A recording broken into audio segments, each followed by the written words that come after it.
복된 날 이 하루도 온종일 하나님 앞에 예배드리고 찬양하며 은혜 가운데 거하며, 또 오늘은 또 우리 삼보의 맛집에서 만나게 점심을 드시고 또 이렇게 함께 예배 자리로 나올 수 있는 것이 얼마나 감사한지 모르겠습니다.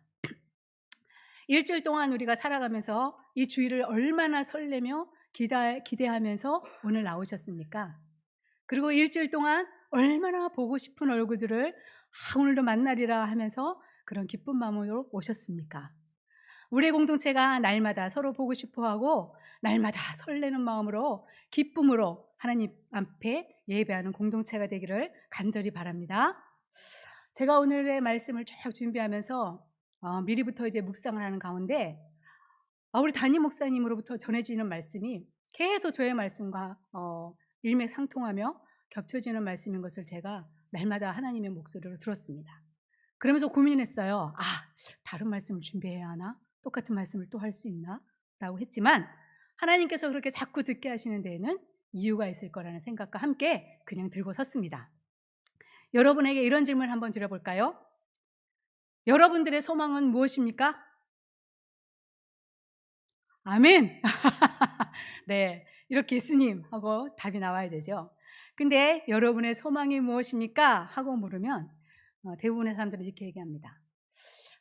좀 우리 자녀가 지금 대학을 가야 되는데 자기가 원하는 좋은 대학에 들어가는 것이 소망입니다. 또는 우리 자녀가 잘 돼서 좋은 직장에 다니고 정말 남부럽지 않게 살았으면 좋겠습니다. 혹은 건강이 최고죠. 건강해야죠. 그게 소원입니다.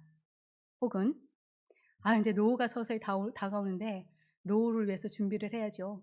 한 1억은 모아야 될 텐데 열심히 적금을 붓고 있습니다. 이런 이야기들을 합니다. 그러니 돈이나 자녀 또는 명예나 지식 이런 것들을 소망으로 이야기하는 것을 듣습니다. 소망이라는 뜻은 모두 아시겠지만 사전적 의미로는 이렇습니다. 어떤 일을 바라는 것 또는 그 바라는 것, 그리고 자신이 바라는 어떤 상황이나 벌어질 것이라는 기대나 예측을 소망이라고 한다고 합니다. 그런데 우리는 이 소망을 어떻게 풀을 수 있을까요?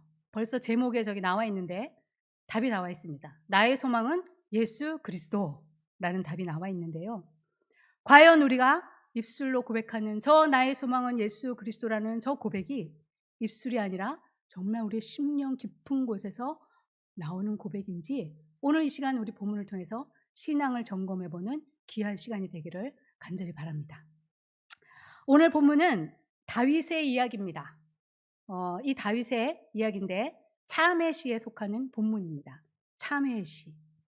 지금 오늘 본문의 다윗은 하나님의 징계로부터 대적의 핍박과 아주 깊은 질병으로 고통 속에 있는 그런 가운데 하나님 앞에 두 손 들고 나의 병을 고쳐주시고 나를 구원하소서 하는 그런 시가 담겨져 있는 그런 본문입니다. 어떻게 알 수 있냐면 10절을 보면 주의 징벌을 나에게서 옮기소서 주의 손이 치심으로 내가 쇠망하였나이다 라고 고백하고 있습니다. 그리고 1절에는 악인 또는 8절에는 우매한 자, 13절은 읽지 않았지만 건강을 회복시켜 주실 것을 강구하고 있는 이야기들이 쭉 나옵니다. 이런 것들을 볼 때 다윗은 지금 어떤 상황이라고요? 하나님 앞에 징계를 받아 몹시 괴로움 속에 있는 그런 상황에 있는 것을 볼 수 있습니다. 다윗이 지금 왜 이렇게 징계를 받았을까요? 명확하게 할 수는 없지만 38편에 이어서 쭉 볼 때에 우리가 잘 알고 있는 다윗은 밧세바의 사건 이후로 하나님 앞에 징벌을 받고 그 가운데 깊은 고통 속에서 하나님 앞에 부르짖는 그런 본문이라는 것을 알 수가 있습니다.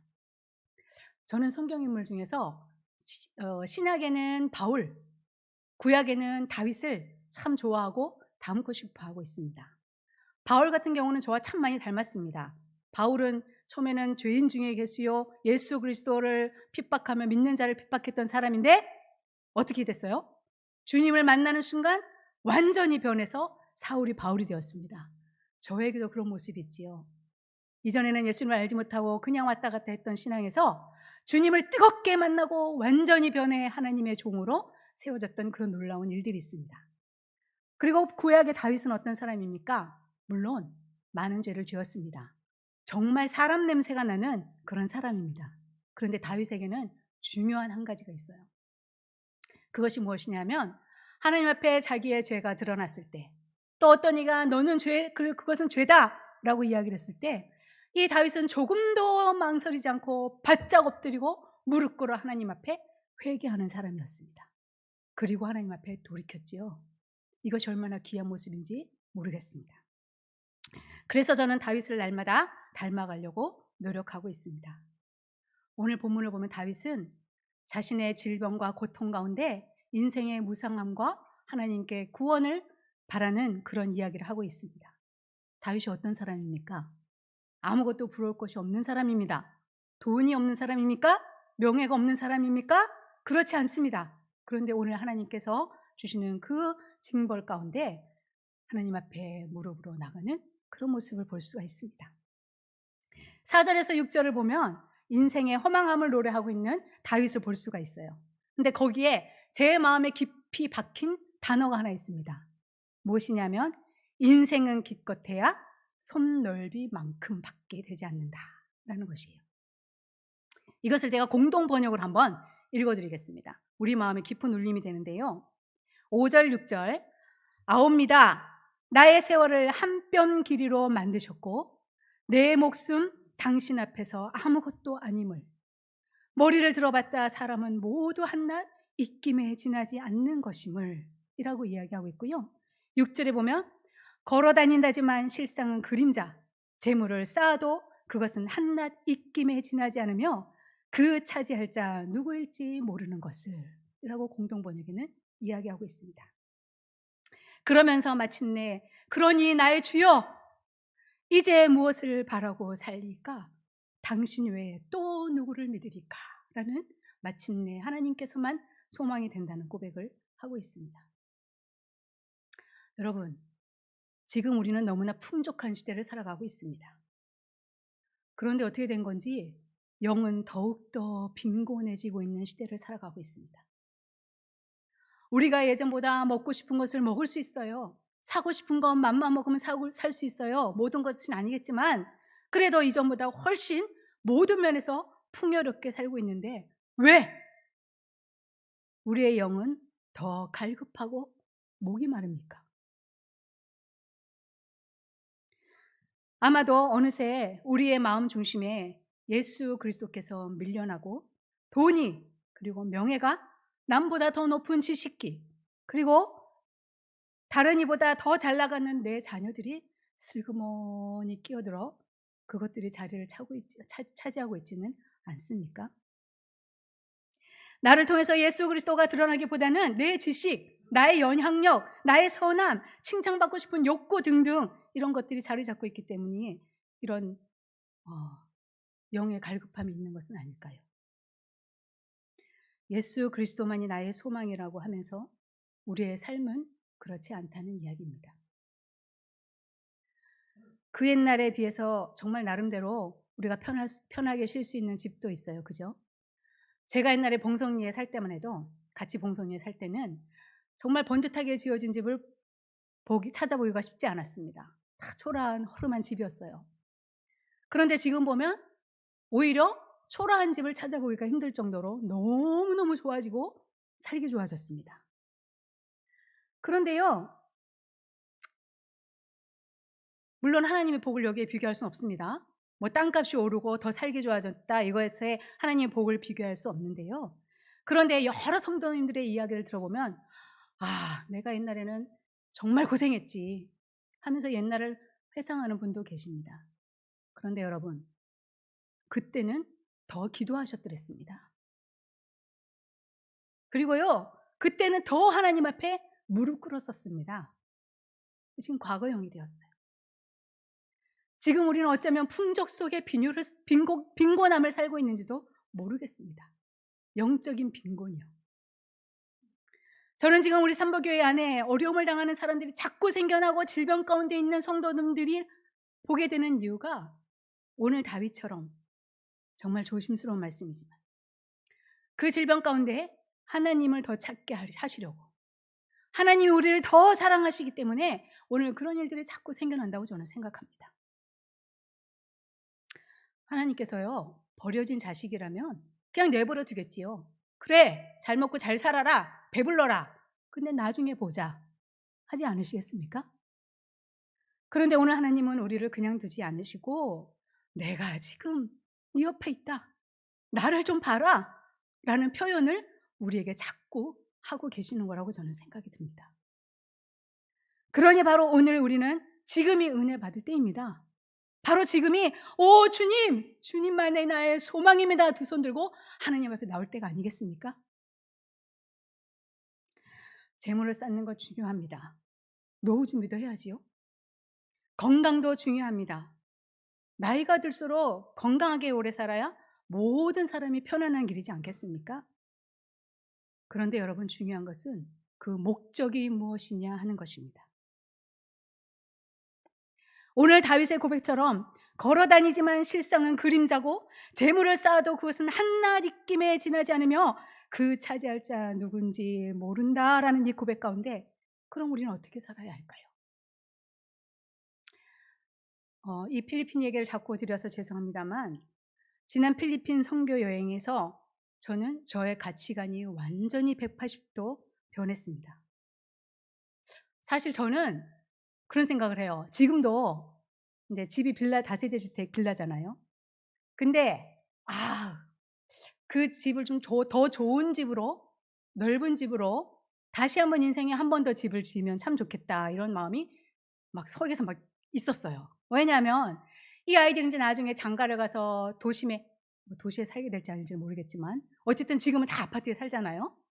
그런 곳에서 자녀를 키우면서 마음대로 뛰놀 수 있는 공간도 없는 그런 상황에서 할머니, 할아버지 집에 오면 그냥 거기서 기쁘게 뛰어놀고 즐겁게 신나게 놀다가 스트레스 풀고 가면 좋겠다라는 마음에 집 하나는 꼭 내가 꼭 지으리라, 이런 마음을 강하게 먹었었습니다.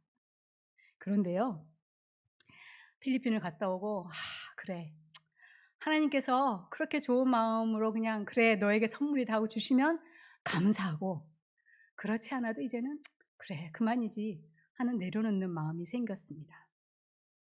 왜냐하면 우리가 무엇인가를 하기 위해서 아등바등 하는 것이 하나님의 뜻이 아닌 다음에야 무엇이 그렇게 중요하겠습니까? 그렇지 않습니까? 우리 필리핀에서 돌아오기 전날 숙소는 5성급 호텔이었습니다.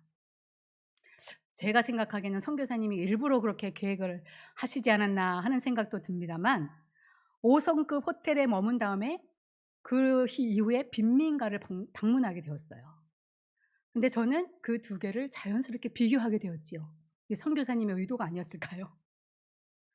근데 저는 그렇게 비교하고 제 카톡 사진을, 프로필을 보셨는지는 모르겠지만 5성급 호텔과 함께 정말 대나무로 너무나 이루 말할 수 없이 허름하고, 야 저기에 사람이 살아가고 있구나 하는 그 마음에 두 개를 비교해 놓고 한동안 올려놓았더랬습니다.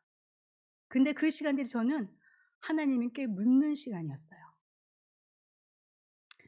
그리고 그 선교지를 다녀온 후에 저는 정말 제 자신이 너무 부끄러웠습니다.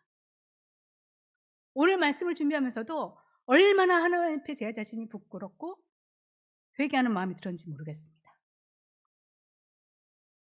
물론 누릴 수 있는 거 누려야지요. 그것이 뭐 죄입니까? 근데 제가 하나님 앞에 너무나 부끄러웠던 것은 지금까지 움켜쥐던 나만의 행복을 추구하며 살았던 제 모습, 그 모습이 너무 강하게 저를 비추었기 때문입니다. 예전에는요, 제가 어떤 사람이었냐면, 방송에 그런 거 가끔 나오잖아요. 이렇게 틀면 도움의 손길이 필요합니다 하면서 이렇게 자막에 전화번호를 넣고 기부해달라는 그런 방송이 나왔잖아요. 그러면 저는 제 마음에 저들 너무 불쌍해서 저도 모르게 전화기를 들고 다이얼을 누르고 뭐 1,000원, 2,000원 이렇게 하는 거잖아요. 그냥 누르고 기부를 하는 저의 모습이 있었습니다. 그러면 옆에서 핀잔을 주죠. 그거 그렇게 한다고 뭐 다 그 사람한테 가는 줄 아냐고, 중간에서 다 이렇게 된다고, 그런 얘기들을 하기도 했습니다. 그리고 그 후원한 돈으로 아이들의 끼니를 해결하고 저에겐 3명의 아이들을 학교에 보내면서 길러내기도 했던 그런 날들이 있었습니다. 그리고 제가 학교를 다닐 때는 이렇게 지하철을 가다 보면 그때는 종종 파란 바구니, 빨간 바구니 요만한 걸 앞에다 놓고 이렇게 하고 한 푼을 동냥하는 그런 분들을 가끔 만날 수가 있었어요. 그러면 저는 그걸 그냥 지나치질 못하겠더라고요. 그 같은 동기들과 이렇게 다니면서 1,000원짜리든 이렇게 집어넣고 올라와야 제 마음이 너무나 편했습니다. 그러면 그 동전 들고 가면 그 사람들 나중에 이렇게 하고 가지만 나중에는 아주 이렇게 간다고 그렇게 얘기를 해요. 근데 뭘 넣냐고. 그런데 제 마음은 그게 편해야 되기 때문에 그렇게 했습니다. 그런데 이게 중요한 것이 아니고요. 지금 제 모습이 중요합니다. 그런데 어느 순간 제 마음에는 제 마음의 잣대가 생겼습니다. 아, 이것을 한다고 아까 저에게 핀잔을 줬던 그 사람의 모습이 제 안에 생기기 시작했습니다. 그래, 저건 다 그냥 쇼지. 저기다가 내 돈을 해봤자 무슨 소용이야. 정말 어려운 사람 도운 거 아니겠지 하는 마음이 제 안에 어느새 슬며시 들어오기 시작했던 것 같아요. 그래서 이제는 그런 사람들을 봐도 아무런 감흥이 없습니다. 그 사람들을 그냥 외면하고 돌아서도 아무런 죄책감이 들지 않습니다. 그런데 필리핀을 다녀오고 난 후에 저의 마음은 다시금 바뀌기 시작했습니다. 그래, 어떤 저 사람이 어떤 상황에 있든지 내 마음에 하나님께서 긍휼을 부어주셔서 내가 드리는 그 물질은, 그 물건은, 그 모든 것들은 하나님께서 받으시는 것이지 하는 마음이 제 안에 들기 시작했습니다. 그러니 옆에서 어떤 사람들이 얘기하든지 그 사람은 그것을 받아서 어떻게 사용하든지 상관이 없습니다. 왜냐? 저의 물건은, 저의 예물은 하나님께서 받으셨기 때문입니다. 그리고 나서는 다시금 지극히 작은 자 하나에게 한 것이 곧 내게 한 것이라 하는 예수님의 그 말씀이 제 안에 새겨지면서 다시 저의 마음이 조금씩 회복되어지기 시작했습니다. 여러분 마음에도 이런 긍휼의 마음이 있기를 바랍니다. 나를 위해서, 나만 위해서 내 두 손을 움켜쥐고 살고 있지는 않은지 오늘 여러분들을 돌아보시기 바랍니다. 내 집에 음식이 썩어나고 옷이 넘쳐나서 버릴지언정 나누지 못하고 있지는 않으십니까? 지금 이 세상은 정말 개인주의로 흘러가고 있습니다. 그런데 그 안에서 우리마저도 개인주의가 되어서는 안 되지 않겠습니까? 오늘 말씀을 준비하면서 이혜인 시인의 시를 제가 2편을 들고 왔습니다. 그 한 편의 시를 한번 함께 나누려고 합니다. 제목은 아름다운 모습입니다.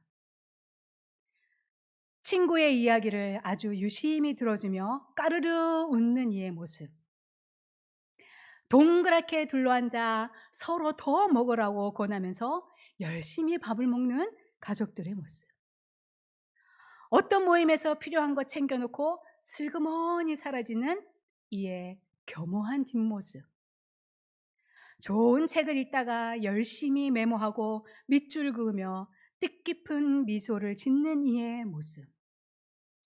조용히 고개 숙여서 손님이 벗어놓은 신발들을 가지런히 정리하는 이의 모습. 저기요, 사진 하나만 찍어주세요. 갑자기 부탁을 하였을 때도 귀찮아하지 않는 웃음으로 정성 다해 사진을 찍어주는 이의 모습. 이웃이 슬픈 일을 당했을 때 제일 먼저 달려와서 말없이 손잡고 눈물 글썽이며 기도부터 해주는 이의 모습. 누가 몸이 아프다고 하면 큰일 난 것처럼 한 걸음에 달려와 자기 일처럼 내내 걱정하며 그의 지켜주는 이의 모습. 아름다운 모습이랍니다. 오늘 우리를 돌아볼 필요가 있습니다. 우리는 어느 순간요, 우리가 고통을 당하고 고난 중에 있고 질병을 당하면 그냥 쉬쉬쉬쉬 해요. 그냥 내 자존심 때문에 오히려 이것이 소문이 날까봐 내 입을 닫고 아는 사람에게도 조용히 해, 너만 기도해 라고 하는 때가 되었어요. 목사님에게 기도를 청할 때 물론 목사님 혼자만의 기도도 충분합니다만 함께 기도하며 중보하는 역사의 힘이 큽니다, 여러분. 그런데 목사님만 알고 계시고 기도해 주세요. 쉬쉬쉬 합니다. 왜 이렇게 되었습니까? 우리 교회는 이렇지 않았으면 좋겠습니다. 다 내 집안의 숟가락을 다 알고 내 형편을 다 알고 하나 걸러 하나 다 나의 친척이기 때문에 숨긴다고요? 이렇게 되지 않았으면 좋겠습니다. 우리의 허물을 내어놓고 내가 아프면 아프다고, 고통 중에 고통 중에 있다고, 나를 위해 기도해 달라고 모두에게 이야기하면서 함께 기도해 나가는 그런 공동체가 되었으면 좋겠습니다. 그래서요, 학교 다닐 때 우리의 모임은 중보기도 가운데 하다못해 외도하는 사람의 와이프가 내 남편 위해 좀 기도해 달라고, 지금 내 남편이 외도하는데 너무 힘들다고, 그것까지도 함께 나누면서 부끄러워하지 않는 모습을 보았습니다. 왜 부끄러워합니까? 하나님 앞에 부끄러워하십시오. 사람 앞에 부끄러워하지 마시길 바랍니다. 사람 앞에는 기도해 달라고 도움을 요청하시기 바랍니다. 그러면 함께 기도하는 그 힘이 커서 하나님께서 들으시고 응답하시는 놀라운 역사를 날마다 바라볼 수 있고 경험하실 수 있게 되는 것입니다. 오늘 여기에 본문에 보면 정말 마음으로 기도하는 공동체 되기를 바라지만, 아무것도 아닌 우리의 손 한 뼘, 우리 손 한번 다 내볼까요? 손 한 뼘입니다. 나를 위해서 움켜진 이 손이 손 한 뼘의 길이의 인생밖에 되지 않는다고 합니다. 이기적인 마음이 들 때 손바닥 한번 쳐다보세요. 내 인생이 요만큼밖에 안 되지. 내 인생이 요만큼 있으면 그냥 흘러가 버리는 거지. 내 손바닥 한번 바라보시기 바랍니다. 그래서 이제는 물론 초대교회에서 모습으로 다시 돌아가기는 쉽지 않습니다만, 나보다 어렵고 힘든 사람을 긍휼히 여기고 또 도움이 필요한 이들을 외면치 않고 오직 하늘에 소망을 두고 살아가는 저와 여러분 되시기를 간절히 바랍니다. 두 번째 시는 조금 깁니다. 그런데 저는 이 말씀을 보면서도 은혜를 받았지만 이 시를 읽으면서도 눈물을 흘렸어요. 이 시 한 편을 한 번 더 소개해 드리겠지만 조금 길지만 한번 잘 들어보세요. 제목은 만남의 길 위에서랍니다. 만남의 길 위에서. 세상에 살아있는 동안 제가 아직 주님을 만나지 못했다면 다른 사람들과의 만남 또한 아름다운 축복이며 의미 있는 선물로 이어지지 못했을 것입니다. 진정 당신과의 만남으로 저희 삶은 새로운 노래로 피어오르며 이웃과의 만남이 피워내는 새로운 꽃들이 저의 정원에 가득함을 감사드립니다. 만남의 길 위에서 가장 곁에 있는 저의 가족을 사랑하고 멀리 있어도 마음으로 함께하는 법과 친지들을 그리워하며 저의 편견과 불친절과 무관심으로 어느새 멀어져간 이웃들을 뉘우침의 눈물 속에 기억합니다. 깊게 뿌리내리는 만남이든지 가볍게 스쳐가는 만남이든지 모든 만남은 제 자신을 정직으로 비추어주는 거울이 되며 인생의 사계절을 가르쳐주는 지혜서입니다. 사람들의 서로 다른 모습들만큼이나 다양하게 열려오는 만남의 길 위에서 사랑과 인내와 정성을 다하신 주님, 나무랄 데 없는 의인뿐 아니라 가장 멸시받는 죄인들에게조차 성급한 판단과 처벌의 돌팔매질보다는 자비와 연민으로 다가가셨던 주님, 당신의 그 모습을 생각하며 사랑하는 일에서도 늘 계산이 앞서고 까다롭게 따지러 드는 저의 옹졸함이 너무도 부끄럽습니다. 습관적으로 남을 먼저 판단하고 늘상 이웃사랑하기를 강조하면서도 실제로는 이기적인 태도로 슬픔과 상처를 이웃에게 더 많이 주었으며 용서하는 일에는 굼뜨기 그지없었음을 용서하십시오. 때로는 만남에서 오는 축복보다 작은 관심과 두려움을 더 많이 헤아리며 남을 의심하는 겁쟁이임을 용서하십시오. 앞으로도 멀리 가야 할 만남의 길 위에서 저의 비겁한 경계심을 무너뜨리고 당신처럼 겸허하고 자유로운 기쁨의 순례자가 되게 해 주십시오. 밤 같고 기쁘게 다가오는 만남뿐 아니라 성가시고 부담스러운 만남까지도 사랑으로 승화시킬 수 있는 깊고 높은 지혜와 용기를 주십시오. 저는 비록 완벽하지 못한 사람이지만 사람을 사랑할 줄 아는 좋은 사람으로 좋은 만남을 이루며 살고 싶습니다. 많은 많이 사랑하며 쉼 없이 흘러가는 작지만 아름다운 시냇물이 되고 싶습니다. 갑자기 아멘하고 싶어지죠? 네. 이 시가 우리의 삶 가운데 흘러나는 그런 시가 되었으면 좋겠습니다. 오늘도 우리의 마음을 들여다봤으면 좋겠습니다. 오늘 제목처럼 나의 소망은 예수 그리스도, 이 고백이 우리 안에 있대 정말 이 고백으로 행하여지는 우리의 삶이 되기를 간절히 소망합니다. 그래서 오늘 기도처럼 우리의 믿음을 유산으로 물려줄 뿐만 아니라 다음 세대들이 우리를 보면서 예수님을 믿는 사람은 저렇게 사는 것이지 하고 믿음의 본을 보여주는 우리 모두가 되었으면 좋겠습니다. 오늘 다윗의 고백처럼 한 뼘도 안 되는 인생을 살면서 아둥바둥 그렇게 살아가는 인생이 아니라 넉넉하지 않아도 나눔의 기쁨을 맛보면서 살아가는 저와 여러분이 되시기를 주님의 이름으로 간절히 축원합니다. 아멘. 기도하겠습니다. 하나님 감사합니다. 이 시간 말씀을 통하여 깨닫게 하시고 우리의 마음을 돌이키게 하시니 감사함을 드립니다. 하나님, 너무나 이기적이고 개인적이고 나만을 위해서 살았던 저희들이 이제는 돌이켜 남을 위해 살아가는 삶 될 수 있도록 하나님 인도하여 주시옵소서. 하나님, 넉넉하여서 많아서 가진 것이 있어서 나눈 것이 아니라 작은 것도 함께 나누고 하나님의 뜻을 위하여 하나님의 목적을 위하여 사용되어지는 우리의 모든 인생길 될 수 있도록 하나님 인도하여 주시옵소서. 평생을 살아갈 것 같지만 오늘 말씀처럼 한 뼘도 안 되는 손바닥만한 길이의 인생을 살아가면서 우리가 선하게 남을 위해 살아가는 우리가 될 수 있도록 하나님 인도하여 주시옵소서. 예수님의 이름으로 기도드립니다. 아멘.